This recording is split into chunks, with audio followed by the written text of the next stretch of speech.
Ça y est, c'est parti alors. 3500 km à bord de cette voiture rouge. J'ai pas de chance. Vous allez me dire, j'ai pas de chance. J'ai la plus petite voiture de toutes, une Seat Ibiza. Mais c'est peut-être une chance parce que je suis tout seul dedans. C'est une citadine polyvalente. Donc, normalement en ville, tout va bien. Et normalement, sur la route, tout va bien. D'autant qu'il y a un moteur de 150 chevaux, une boîte automatique. Là, le gros départ et la grosse journée, c'est 1000 km pour aller jusqu'à Barcelone. On va voir dans quel état on va arriver.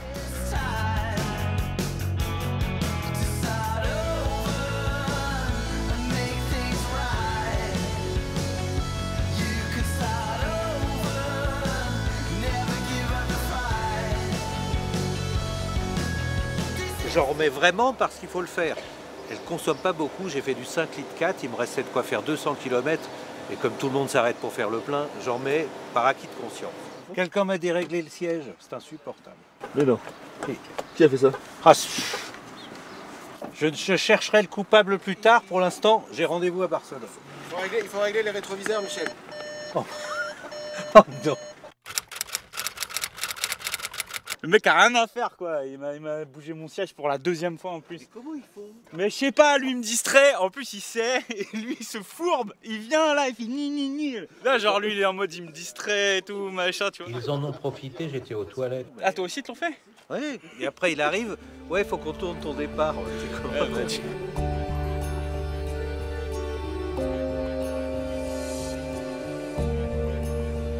Je sais pas si vous entendez, mais là on est sur l'aire du Larzac, on n'est pas loin de Millau, pour une halte, parce qu'il pleut absolument tout ce qu'il peut. Il y a eu de la grêle il y a 2 minutes. Pour un road trip au soleil, pour l'instant c'est pas ça. Mais peut-être qu'un peu plus au sud, en Espagne, ça sera beaucoup mieux.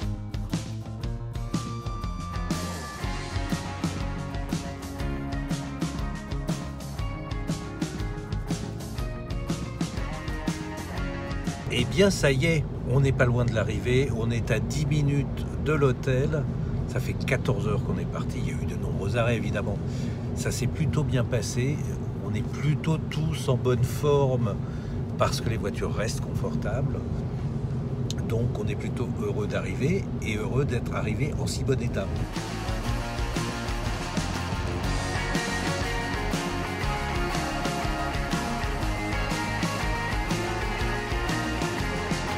Je ne vous le cacherai pas, je suis rincé. Mais pas seulement rincé parce que la route a été longue sur 1000 km, mais rincé parce qu'il faisait super beau ce matin en partant de Paris, et on est arrivé dans le Massif central, mais ça a été une pluie de grêle. Et donc on roule à 80, etc., ce qui permettait un peu de me reposer parce que ce n'est pas la voiture la plus confortable de cette assemblée. Mais bon, globalement, on s'en sort, on y arrive, on est fatigué, mais on a fait les 1000 km avec un chameau, parce que ça consomme vraiment pas grand-chose. 5,5 litres au 100 sur tout le trajet en moyenne, c'est très bien.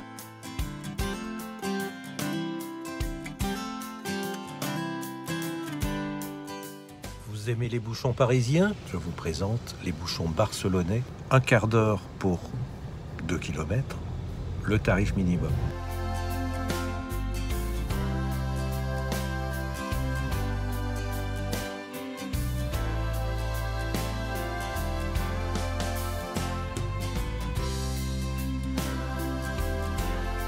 Alors moi, ce qui m'a frappé dans ce musée Seat et Cupra, c'est le côté pragmatique des Catalans. C'est-à-dire qu'on a là une quarantaine de concept cars, mais ils sont tous très pratiques. C'est-à-dire que ce n'est pas des plans sur la comète, c'est des autos qui peuvent très très vite être fabriquées en série, très proches de la réalité. C'est une recherche sur la future voiture.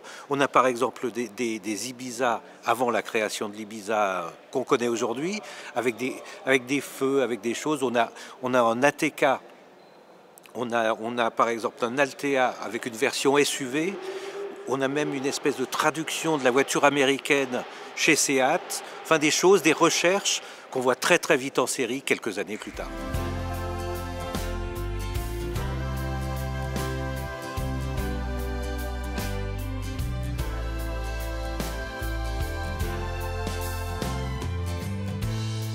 Alors là, on roule en pleine campagne du côté de Valence. Ça permet de tester les suspensions de la voiture parce que la chaussée est assez dégradée et finalement elle se tient pas mal. Un peu bruyante, mais ça c'est les pneus aussi, c'est des 18 pouces. Mais avec cette chaussée dégradée, le confort reste quand même correct malgré les sièges dont je me suis plaint hier.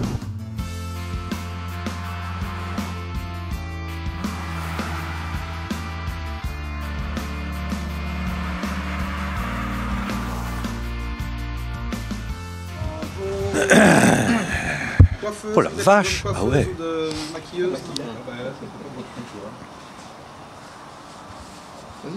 Ah, c'est beau. 2 temps forts dans cette journée. Évidemment, le musée Seat ce matin. Musée Seat, on a quand même découvert 50 ou 70 ans de la marque bientôt. Et cet après-midi, on a découvert nos voitures, celles d'aujourd'hui, et notamment en montagne, avec pour ma part une Seat Ibiza qui se comporte parfaitement bien si elle avait un moteur, si elle avait une boîte de vitesse, parce que là, c'est creux, même à 150 chevaux, c'est dire, et avec une boîte DSG qui, parfois, entre les virages, quand il faut relancer, ne sait plus où elle habite, et donc, on perd du temps.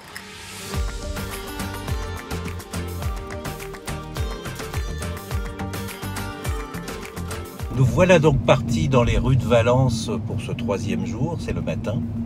On va se diriger vers Séville, donc une grosse journée de roulage, enfin moins que la première, vu qu'on a 450 km à faire. La consommation a un peu augmenté hier parce qu'on a fait les foufous dans la montagne, et donc on s'établit en moyenne à 7,2, ce qui est quand même pas grand-chose, vu les accélérations d'hier.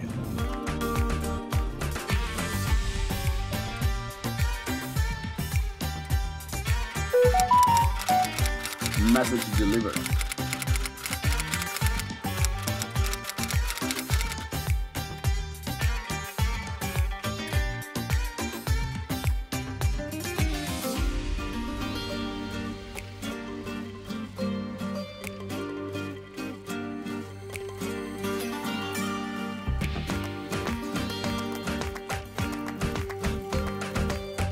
Ça y est, on est arrivé à Andorra, il est 19h30. On a roulé 500 km à peu près depuis Valence pour arriver en Andalousie. On a donc passé les montagnes pour redescendre dans la plaine andalouse par l'autoroute.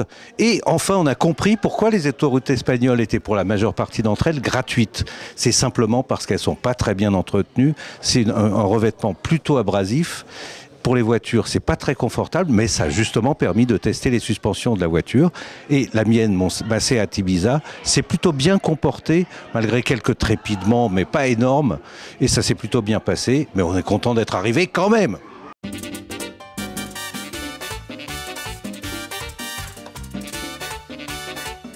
Tu te rends compte? Condoléances.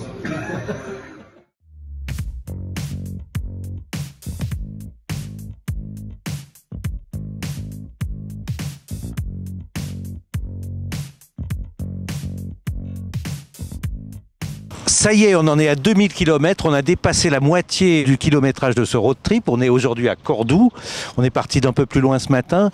On va passer la journée à Séville et pour finir ce soir à Huelva, qui est encore plus au sud de l'Andalousie.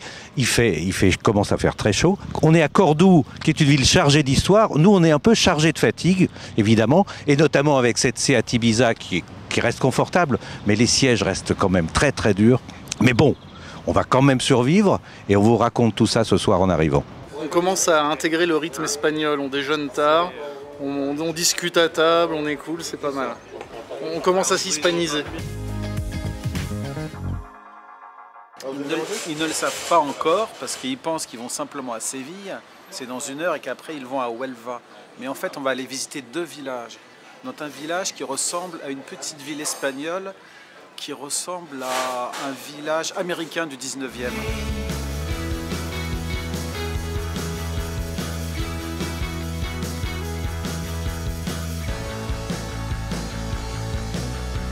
Alors ça y est, on est sorti de l'autoroute, on roule vers Huelva.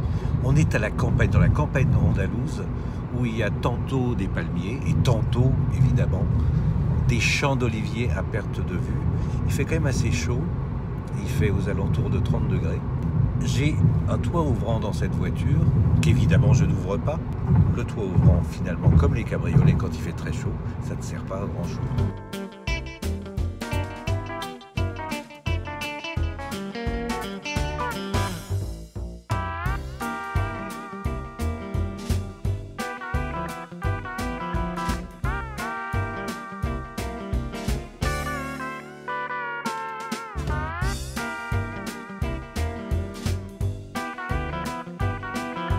Vous ne rêvez pas, je suis sur le sable, parce qu'ici, à El Rocio, toutes les rues sont en sable, il n'y a pas de goudron.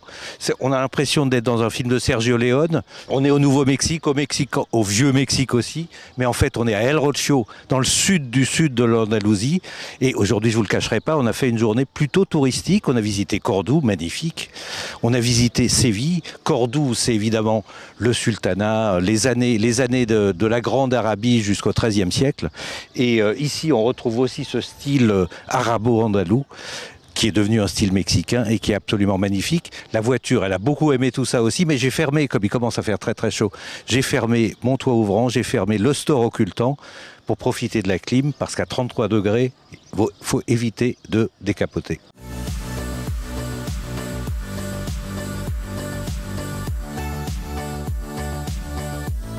Vous voyez ce grand soleil ?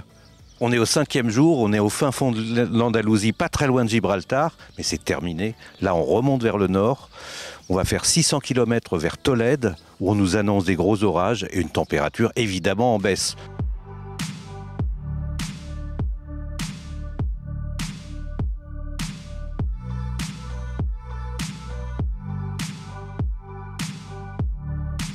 Alors aujourd'hui, j'ai l'impression de traverser les grandes plaines américaines, avec tout au fond les Rocheuses ou l'Arizona. Et en fait, on est en train de sortir de l'Andalousie pour nous diriger vers Tolède. Tolède qui est plus au nord, évidemment, et la température est en train de baisser. On a traversé un énorme orage et en l'espace de 10 minutes, on a perdu 10 degrés.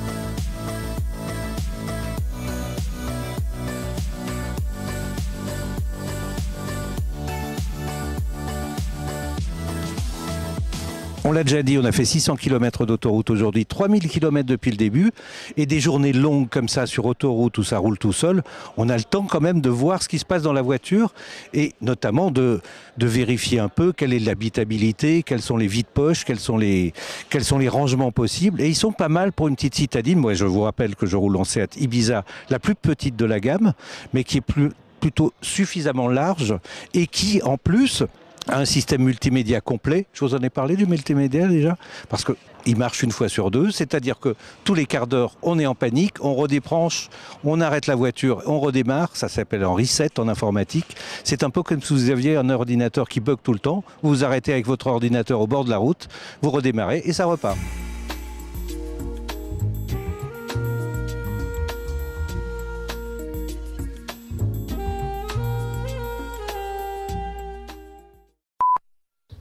Attends, sixième jour. C'est ton road trip, hein. C'est pas on va faire, nous l'équipe et tout machin, c'est d'accord. La bagnole. Début de ce 6e jour, on part de Tolède, que vous voyez peut-être un peu derrière moi, que vous distinguez. C'est magnifique. On va quitter cet endroit fabuleux pour faire 450 km, et donc ces 450 km dans ma Seat Ibiza, pour l'instant il fait pas très chaud, mais je pense que la température va monter après Madrid, parce qu'on va redescendre vers le nord pour aller au désert des Bardeñas. Et qui dit désert dit chaleur, dit poussière, et donc on va voir comment cette petite citadine, parce que c'est quand même une citadine, va supporter tout ça, la distance et surtout les routes très très mauvaises d'un désert.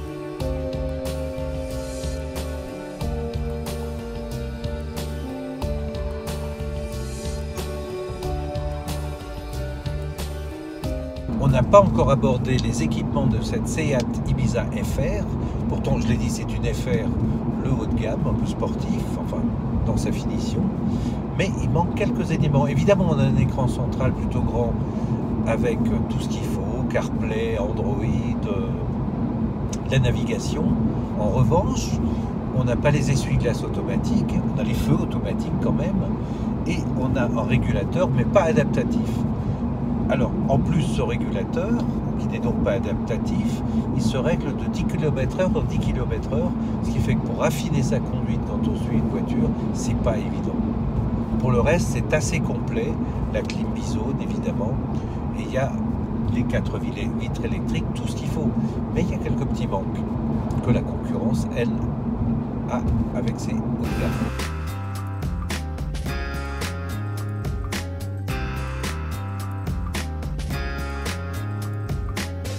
voix d'un chevalier solitaire dans un monde dangereux. Le chevalier et sa monture. Ça y est, on est enfin arrivé au désert des Bardeñas. Je ne sais pas si vous connaissez cet endroit fabuleux, près de Pamplonne, au nord-ouest de l'Espagne. Je vais vous montrer à quoi ça ressemble, c'est assez fabuleux. Regardez.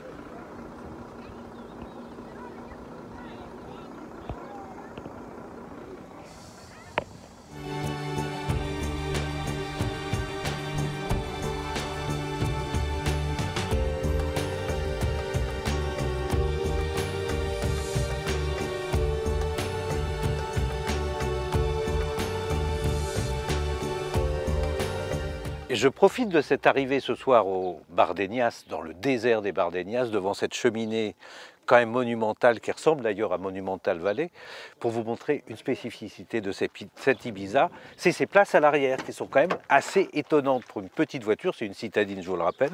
Et regardez, hop, on y tient comme dans une grande, on est large. Et le coffre de 355 litres, c'est pareil. Donc c'est une citadine vraiment polyvalente.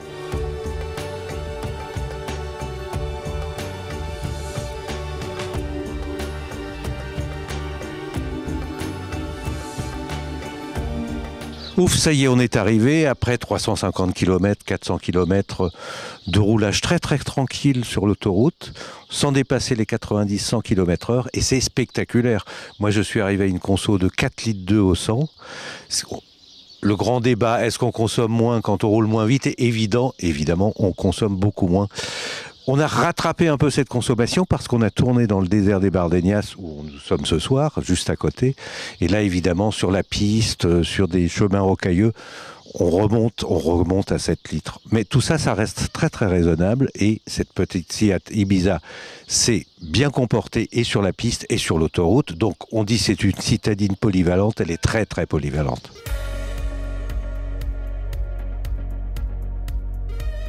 Ça y est, on est parti pour ce 7e jour de ce road trip.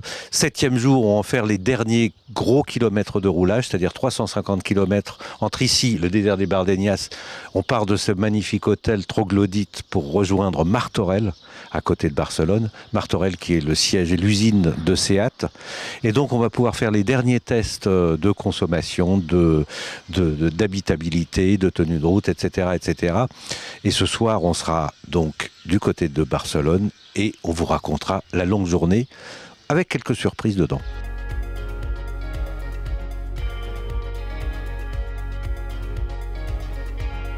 Il y a quelque chose qui m'avait déjà sensibilisé, mais dont je n'ai pas encore parlé, c'est qu'elle est quand même un petit peu bruyante.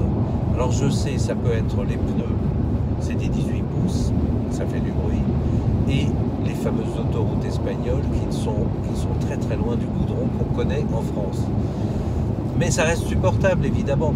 Et c'était un petit peu moins sensible en France, avec de bonnes autoroutes. Mais ça l'est un petit peu plus ici, qui est quand même le pays d'origine de cette Ibiza.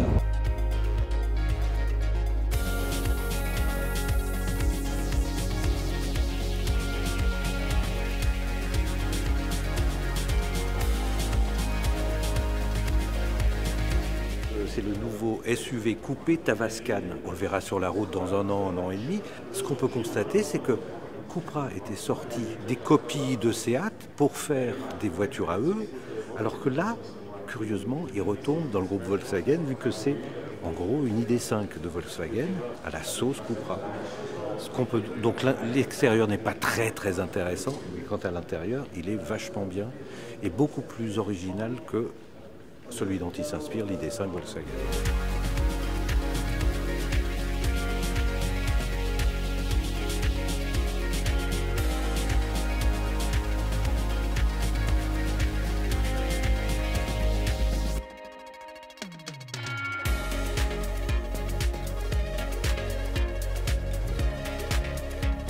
Ça y est, on y est arrivé. Après 3900 km et une semaine d'essai de cette Seat Ibiza 150 FR, on peut tirer largement les conclusions de cet essai très longue durée. Et le premier point qui frappe avec cette citadine polyvalente, c'est qu'elle est vraiment polyvalente. Évidemment, il y a le moteur de 150 chevaux. Évidemment, il y a la boîte automatique DSG7. Sur la route, c'est royal. Mais, il y a quand même quelques trucs qui sont pas au top, notamment le système multimédia qu'on a retrouvé sur toutes les Seat de cet essai, qui a tendance à se déconnecter plus qu'il n'en faut. Et il y a aussi le fait qu'il ne faut pas se tromper. C'est une version FR, donc on se dit que c'est sportif. C'est 150 chevaux, donc on se dit que c'est dynamique. C'est juste une voiture un peu plus puissante que les autres, un peu plus équipée que les autres, mais on n'est pas du tout dans une voiture sportive. Et des fois, on a des creux sur les relances, on a des choses qui vont pas très bien. Et puis quand même, il y a quelque chose qui pique, c'est le tarif. Ainsi équipé, dans cette version-là, elle est à 29 990 €, c'est-à-dire 30 000 €. Je vous fais grâce des 10 € qui restent, je les mets de ma poche. 30 000 € pour une citadine, aussi polyvalente soit-elle et aussi bien équipée soit-elle que celle-ci, ça fait cher quand même.